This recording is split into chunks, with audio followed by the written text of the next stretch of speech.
Hi everyone, in Algebra 3, today we're going to be going over your questions on lesson 67.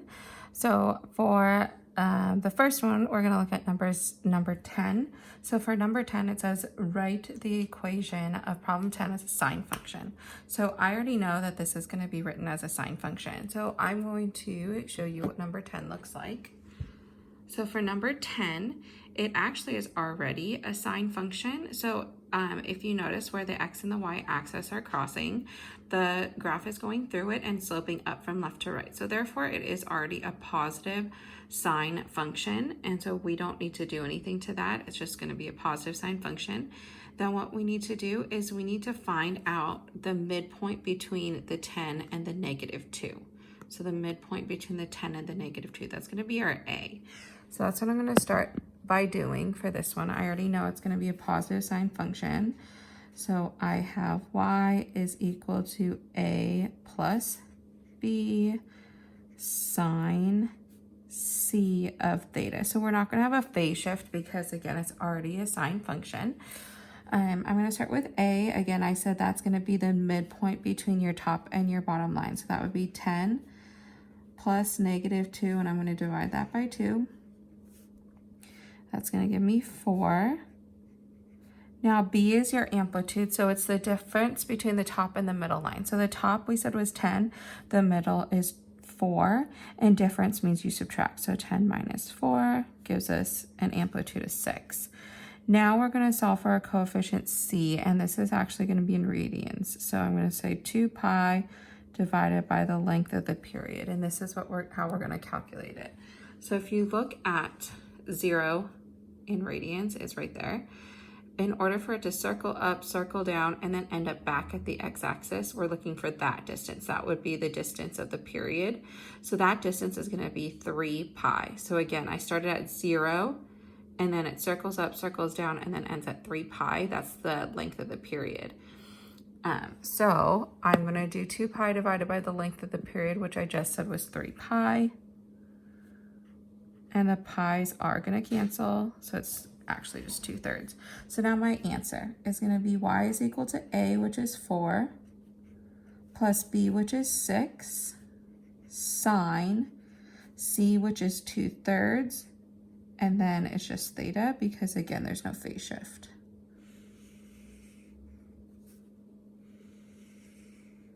And that is your result for number 10.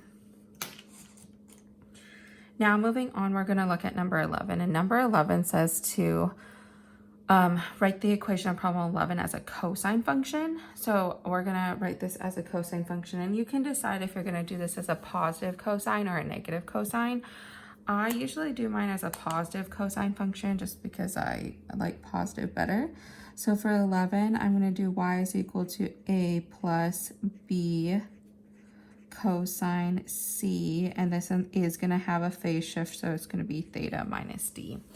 So a, again, is going to be the midpoint between the top and the middle line. So for number 11, the top line is 8 and the bottom line is -2. I'm going to find the midpoint. Then b is just going to be the amplitude, so the distance between 8 and then whatever I get for this middle line. Okay, so I'm going to take my top, which is 8, add it to my middle or my bottom, which is -2, then divide that by 2. That's going to give me 3. Then b is going to be the difference between the top and whatever I got for a, so 8 minus 3, which is 5. C is going to be 360 divided by the length of the period. So now I have to calculate the length of the period. This one's a little bit trickier, because we can either calculate one full rotation where it starts at about the -270 here and then circles down, circles up, and then ends at 450. Well, we could calculate that distance. You could also calculate from peak to peak, which is I think what we're going to do on this one. So it's peaking at -450, and then it peaks again at 270. So I need to know the total distance. So the distance from here to here is 450 degrees, and then from here to here is 270 degrees, which means that the total length of the period would be 450 plus 270. So don't use the negative degree, you're just gonna add them together. So when I add them together, I get 450 plus 270, that's 720. So 360 divided by 720 is actually just equal to 1/2. And now it's the phase shift. So currently on my diagram, it's peaking at 270 degrees over here on the right-hand side. I want it to peak at 0 degrees. So that means this whole graph needs to shift to the left 270 degrees. It's all gonna shift to the left 270 degrees, which means that my phase shift is 270 degrees in the negative direction. So my answer is going to be y is equal to a, which is 3, plus b, which is 5, cosine c, which is 1/2, and then this is the phase shift. So again, we're shifting it to the left, so minus 270 degrees. So it's basically where it's currently peaking is what your d is going to be, because we want it to be at 0. So your d is just going to be where it's currently peaking. So it could have also been plus 450 degrees, because at negative 450, if I plugged in negative 450 here, it would change to a positive. Okay, so that concludes numbers 10 and 11, which are both of those graphs. Now we're going to look at number 12. So for number 12, we have to convert this into polar form. Polar form is going to look like something like this: a slant or a cosine I sine plus 210 degrees, so a degree. And the way you're going to get to that format is going to be similar to what we did before, meaning that you're just going to use, we're going to use Pythagorean theorem to solve for the hypotenuse, and then we're going to use inverse tangent to solve for the degree. So for number 12, for A, if our whole number is positive, that means it goes to the right of the origin. And then if our I is negative, that means it comes down off the x-axis. So this is going to be in quadrant 4 over 5 down 12. We need our hypotenuse, and then we also need our angle. So our hypotenuse is going to be equal to 12 squared plus 5 squared. So that would be 144 plus 25 give us 169. And that actually does have a square root. So my h is going to actually be equal to 13. Now we're going to solve for our angle using inverse tangent. And that's going to be opposite over adjacent. So that's going to be 12 over 5.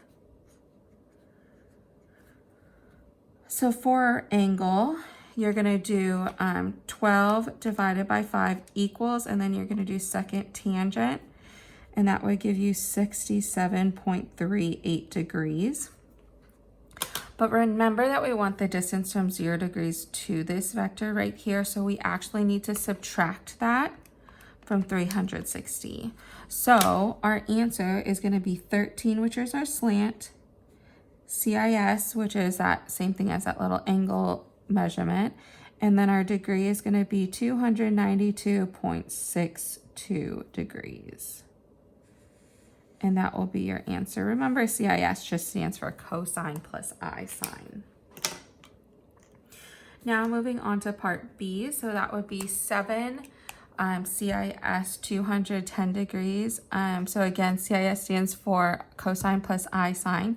So to convert this into rectangular form, all I have to do is expand it. So this would be cosine of 210 plus I sine of 210. Now 210 degrees is going to be a triangle in quadrant 3 with a 30-degree angle, meaning my adjacent is going to be negative root 3, my opposite is negative 1, and my hypotenuse is 2. When I take the cosine of that triangle, cosine is adjacent over hypotenuse, so this would be 7 times, my adjacent is going to be negative root 3 over hypotenuse, which is 2, plus I sine. So sine of this angle will be opposite over hypotenuse, so that would be negative 1 over 2. But again, don't forget your I. And lastly, all you need to do is distribute your 7 and your result is going to be negative 7 root 3 over 2 minus 7 over 2i. And that concludes number 12.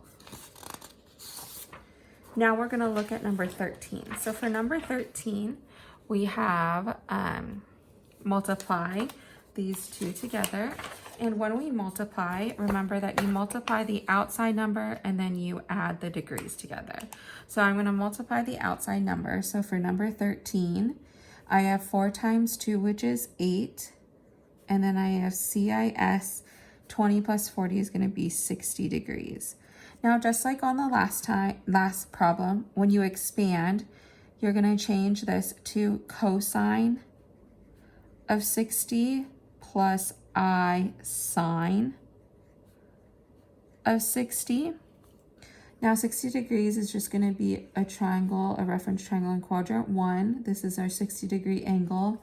So my adjacent would be 1, opposite would be root 3, hypotenuse would be 2. Now, the cosine of this triangle, cosine would be 1 over 2. My sine would be opposite over hypotenuse, so that would be root 3 over 2. And then don't forget your I. Then you're going to distribute your 8, and look, that simplifies pretty nicely to 4 plus 4 root 3i. And that is your result for number 13. So when you're multiplying, you multiply the outside numbers, then you add your degrees before you expand that.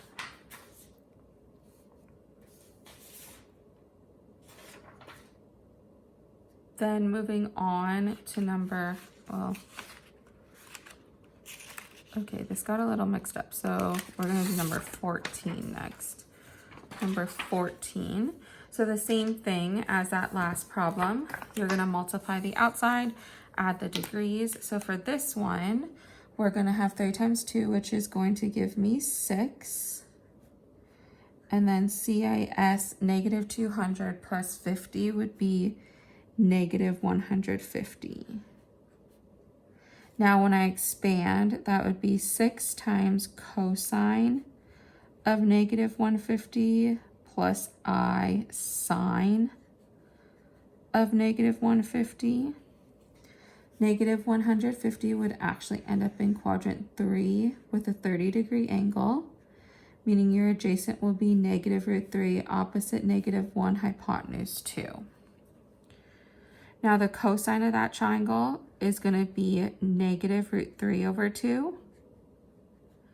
And the sine of that triangle is going to be negative 1 over 2. Then you're going to distribute the 6. And just like on that last problem, it does simplify pretty nicely because negative 6 root 3 divided by 2 would be negative 3 root 3. And then negative 6 divided by 2 would be negative 3. And just don't forget your I. And that concludes number 14.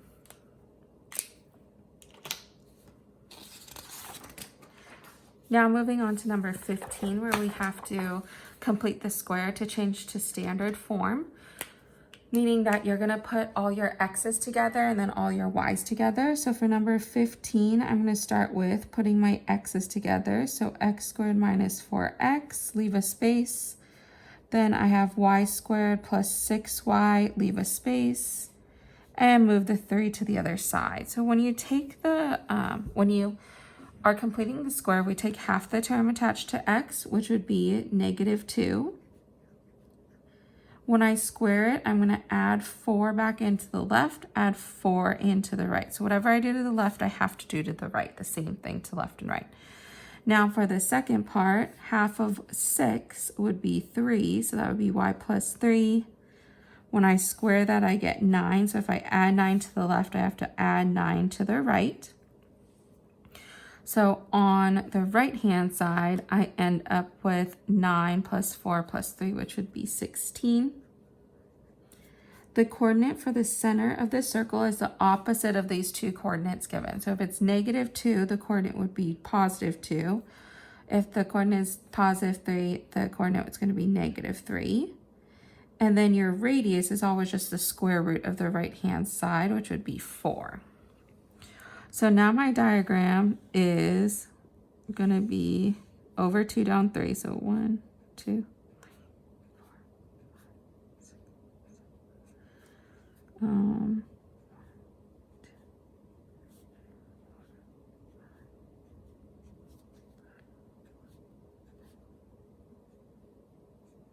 So 2 down 3 would be about right here. That's our center of the circle. And then the radius is 4. So in either direction, you're going to go up 4, right 4, down 4. So 1, 2, 3, 4, up, 1, 2, 3, 4 to the right, down 1, 2, 3, 4, and then to the left 1, 2, 3, 4. And you would connect those points, and mine does not look like a circle, but I mean, it's close. So that's the coordinate of the center of the circle, and then my radius is 4. Okay, so make sure that for this one, you just need to complete the square with both the x and the y terms, and then you're going to also just graph it. So making sure that you graph it. Now we're going to go on to the next problem, number 16. So for number 16, we are going to be solving this equation for x, which means that I am going to be eliminating y. So what I want to do first is I'm going to multiply the top equation. Oh wait, we're solving for y, so we're eliminating x. I'm going to multiply the top equation by d, the coefficient of the bottom equation, and the bottom equation by negative c, the opposite of the top. So for number 16, when I multiply that by d, I'm going to get c dx plus d f y equals a d. Bottom equation by negative c. So negative c dx minus c gy equals negative bc. When I add these together, the x's are going to cancel because their coefficients are exactly the same. Then I have dfy minus cgy equals ad minus bc. If I factor out the y, I get df minus cg, and then ad minus bc. So therefore, after division, y is going to be equal to ad minus bc over df minus cg. And that's your result for number 16. But number 17 is a direct result, or you have to use your result from number 16 in order to solve for number 17. So for number 17, I need to basically match where all my letters are. So my coefficient for x on the top equation is c, and for the bottom it's 2. So that means for number 17, c is going to be represented by 2. Then my f and my negative 3 are in the same spot, so f is represented by negative 3. And then the equation is set equal to a, and that equation is equal to 5. So c is 2, f is negative 3, and then a is 5. Then for the bottom equation, d is going to be equal to 3, g is equal to 2, and then b is equal to 7. So those are what all my coefficients stand for. And now I'm just going to plug them in. So into my equation for number 17, a is equal to 5, d is equal to 3, b is equal to 7, and c is equal to 2, over d is equal to 3 times f, which is equal to negative 3, minus c, which is equal to 2, times g, which is equal to 2. So I just plugged in all of those numbers into the places in number 16. Now you just have to evaluate. So this would be 15 minus 14 over negative 9 minus 4. and that result is going to be 1 over negative 13. So your result is going to be a fraction. And that is going to conclude number 17. So 16 and 17 go together. So make sure you're paying attention to that. So for number 18, we have the data are normally distributed with a mean of 0 and a standard deviation of 1. Approximately what percentage of the data lies between 0 and 2? Hint, the normal distribution is symmetric about the mean. And 95% lies between negative 2 and 2. So, well, based off of this hint, you actually don't even need to do a whole lot of work for this problem. So for number 18, if I draw a normal distribution, looks kind of like this. Saying that the mean is 0, so this would be the center. And they're saying between negative 2 and positive 2, this covers 95% of the data. But if I just want to know the percentage between 0 and positive 2, well, that's just half of my normal distribution. So all I'm going to do is for number 18, I'm going to take my 95% and divide it by 2 because I only want to know half of it. So 95 divided by 2 gives us 47.5%. So based off of that hint and then a simple drawing of a normal distribution, that's all you really needed to do was to just divide that percentage by 2. Now for number 19, I think they asked you to actually make a box and a whisker plot, but I actually only wanted you to draw a stem and a leaf plot. So if you needed help with number 19, that's all I'm asking you to do. So don't do any extra work on number 19.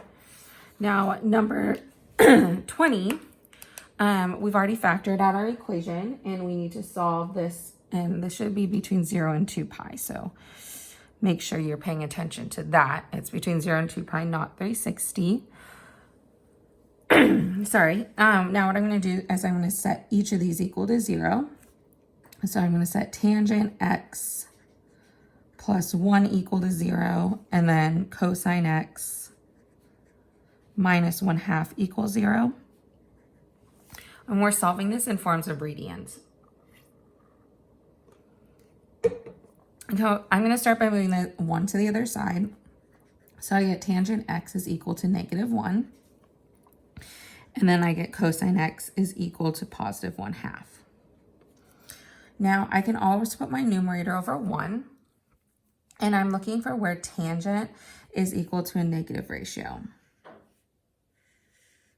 And that would be if we use all students take calculus.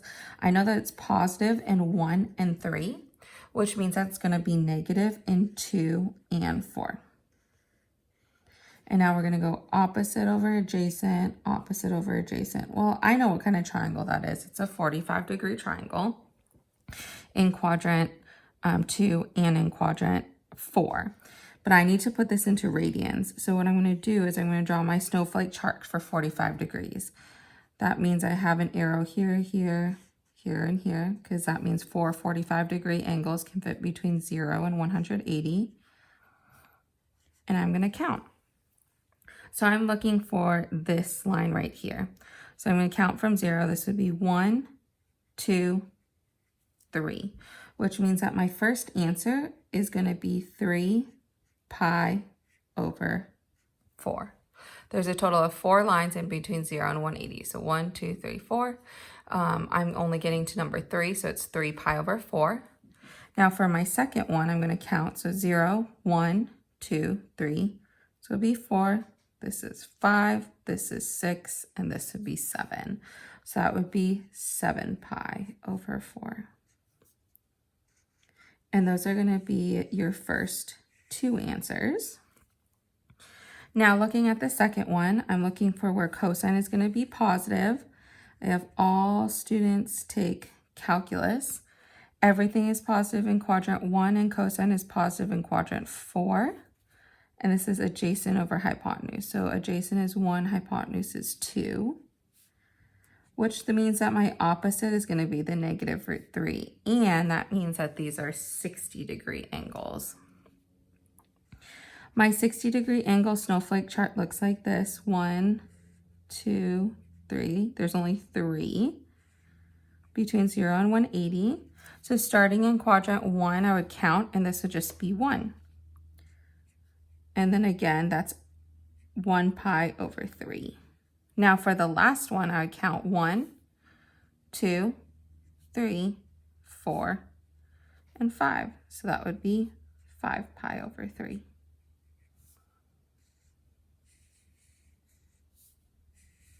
And that is your result for number 20. So that's all your answers between 0 and 2 pi. Now we're going to look at number 21. So for number 21, the first thing that I'm going to do is I'm going to move the square root of 2 over 2 to the other side. So that would be square root of sine theta is equal to root 2 over 2. To get rid of the square root, I'm going to square both sides. And that would give me sine theta is equal to 2 over 4, which is actually just equal to 1/2. So for this one, I need to find out where sine is positive.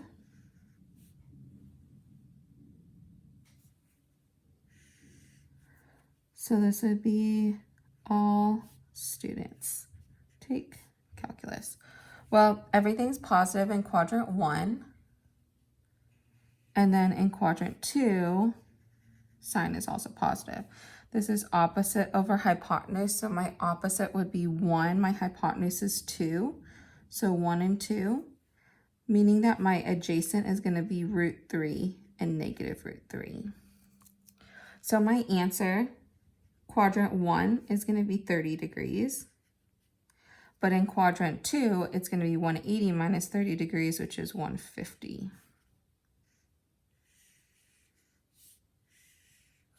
And that is your result for number 25 or 21. Now looking at number 22, we are shown that we're going to have actually 3 answers. So I'm going to move the 1/2 to the other side. So for number 22, I'm going to get cosine of 3 theta is equal to negative 1/2. Now I have to find where cosine is negative. So if I have all students take calculus, I know it's positive in quadrant 1 and positive in quadrant 4. So therefore it's going to be negative in quadrants 2 and 3. My adjacent is going to be negative 1. My hypotenuse is 2, meaning that these two are 60-degree angles. Okay, so I'm going to start by setting 3 theta equal to my first triangle, which would be 180 minus 60, and that would be 120. The second one, I'm going to set 3 theta equal to 180 plus 60, which would be 240. And then I'm going to divide, so that would give me theta is equal to 40 degrees for that first one. For the second one, when I divide by 3, I get 80. But remember, we need 3 answers for each quadrant. So I'm going to set 3 theta equal to 360. Divide by 3 gives me theta is equal to 120. Now this is going to be the difference between our first answer and the next answer, and then the following answer. So 120 plus 1 plus 40 would be 160 degrees. 160 plus 120 is going to be 280.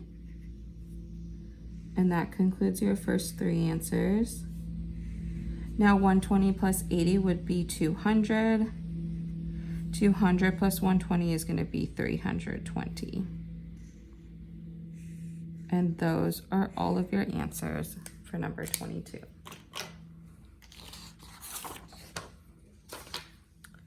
Now moving on to number 23. So I see that negative 405 and 495 are actually greater than 360. So I'm going to start by adding 360 to 405 and then subtracting 360 from 495. So 405, negative 405 plus 360 would be negative 45 degrees. And then 495 minus 360 would be equal to 135. So negative 45 degrees would be in quadrant 4. That would be 1, negative 1 root 2. Positive 135 degrees would be in quadrant 2, also a 45-degree angle, but negative 1 root 2. So for the first one, I'm doing tangent, which is opposite over adjacent. That would just be negative 1, and I would square that. Secant of this triangle is going to be hypotenuse over adjacent, hypotenuse over adjacent, which would just be square root of 2, and I would have to square that as well. And then the sine of this triangle is opposite over hypotenuse, so that would be 1 over root 2, and I would have to square that as well. So now I have negative 1 squared, which is 1, root 2 squared is 2, and 1 over root 2 squared is just going to be 1/2. So really I end up with negative 1 plus 1/2, and that would give me a result of negative 1/2. Because 1 minus 2 is negative 1, and then plus 1/2. Now moving on to number 24. So for number 24, the first thing that I'm going to recognize is that I have two ln's that are being multiplied by each other, which means that, or added together, which means to combine them, I am going to have to multiply. So for number 24, I have ln x squared is equal to ln of 4x minus 3. To get rid of the ln, you're going to raise it to the power of e, so e to the ln, and that's going to cancel. I'm going to set everything equal to 0, meaning everything's going to move to the left-hand side. So that's going to be x squared minus 4x plus 3 equals 0. And when I factor that, that's going to be x minus 3, x minus 1 equals 0. So my two results are going to be x is equal to 1 and then x is equal to 3. I need to make sure both of those work. Well, ln of 1, that works because you can take the log of a positive number. And if I plugged in 1 here, 4 times 1 is 4 minus 3 is 1. So that works. And the 3 also works. So we actually do end up with two results for number 24. So just make sure that you're checking your answer to see if it satisfies both of those parts of the equation. Then for number 25, we have a number outside my logarithm, so that's going to become the exponent of the x. And then anytime you see a minus sign, you're going to divide. So this is going to be, for number 25, I have log 7 x to the third equals log 7 of 81 divided by 3. So I'm going to get rid of the log 7s by raising it to the power of 7. And that gives me x cubed is equal to 27. Now the cube root of 27 is just equal to 3. So x is equal to 3.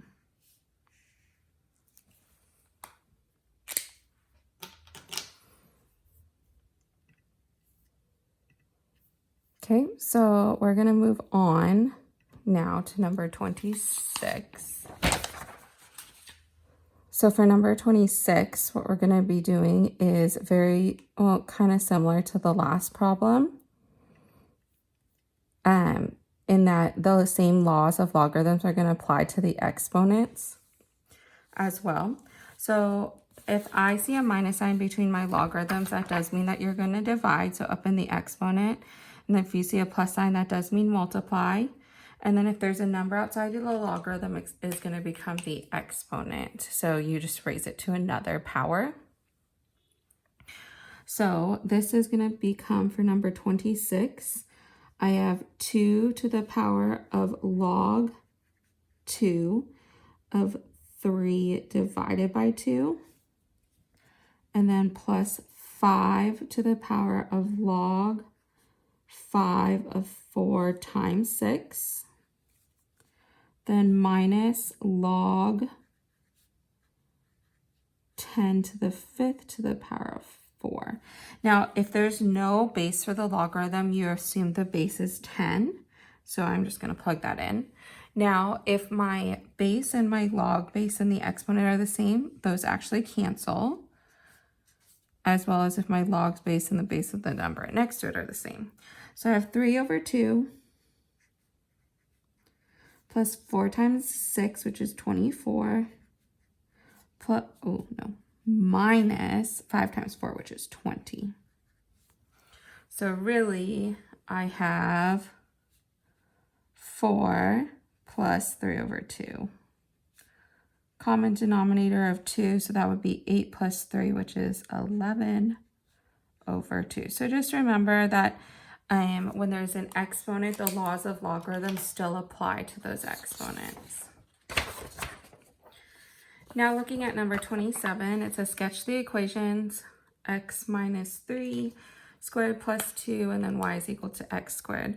So for this one,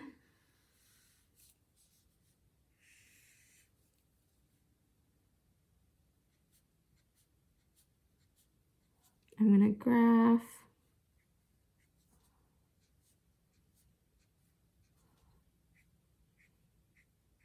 So the absolute the axis of symmetry is going to be where x minus 3 is equal to 0, which would be at positive 3. And that would be right here. And the vertex is at positive 2. It is this happy face parabola because this is positive. So we're going to go over 1, up 1, and then over 1, up 1 in either direction. And then I'm going to graph that. My second one is going to be centered at 0. It's going to be over 1, up 1, and then over 2, up 4 in either direction. And this one's going to be a dotted line parabola because there's no equal sign underneath the thing there. So now what I'm going to do is I'm going to shade. So greater than means shade inside the parabola, less than means to shade outside, or less than means underneath the parabola. So both of these are greater than. So for the first one, I'm going to shade everything inside the parabola. And then for the second one, I'm also going to shade inside the parabola.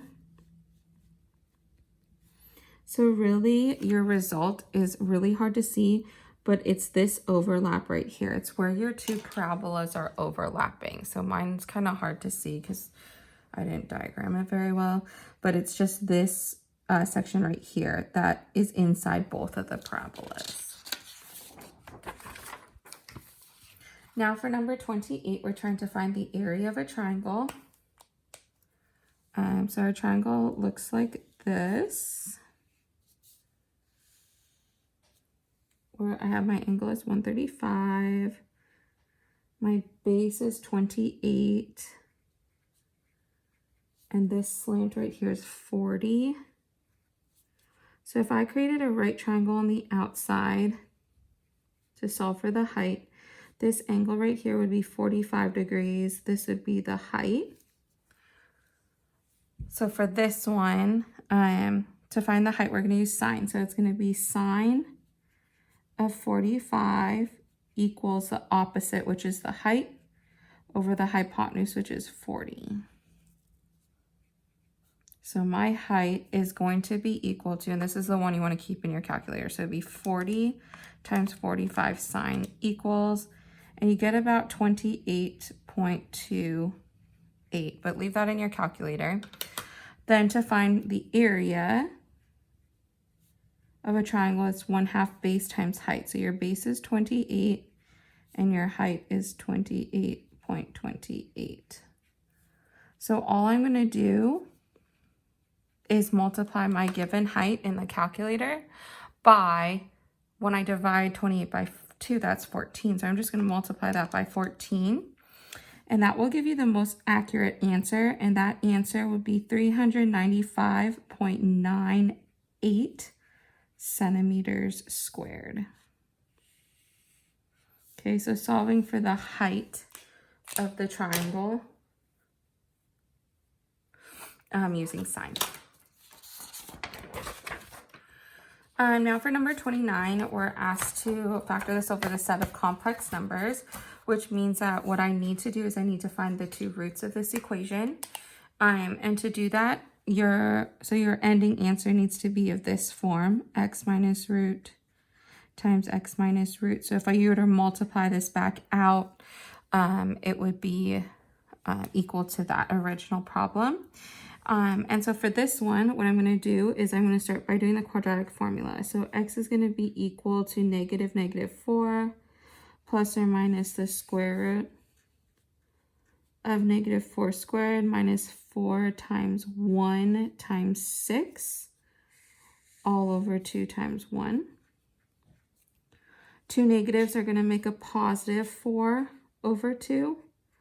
Plus or minus, and this is going to turn into 16 minus 24, which would be the square root of -8. 4 over 2 becomes 2. Square root of -8 would, would become 2 root 2 over 2i because of the negative sign. And these twos would cancel. So my roots are going to be 2 plus or minus root 2i. So when I plug these in, this is going to become, the positive 2 is going to become -2. Positive root 2i becomes negative root 2i. And again, positive root 2 positive 2 becomes -2. Negative root 2 becomes positive root 2i. And that's your result. So all we had to do was solve for the roots, and that involved using the quadratic formula and some simplification. And then our last problem is number 30, which is to convert from 80 kilometers per hour into miles per hour. So 80 kilometers per hour to miles per hour. I'm just going to use this paper. So I'm going to start with, for number 30, 80 kilometers per hour to miles. So the first thing I'm going to go is from kilometers to meters. So there's 1,000 meters in 1 kilometer. Then to centimeters, so 100 centimeters in 1 meter. Meters cancel, kilometers cancel. Centimeters to inches, so 1 inch. 2.54 centimeters. Inches to feet, so 1 foot. 12 inches. And then feet to miles. So 1 mile,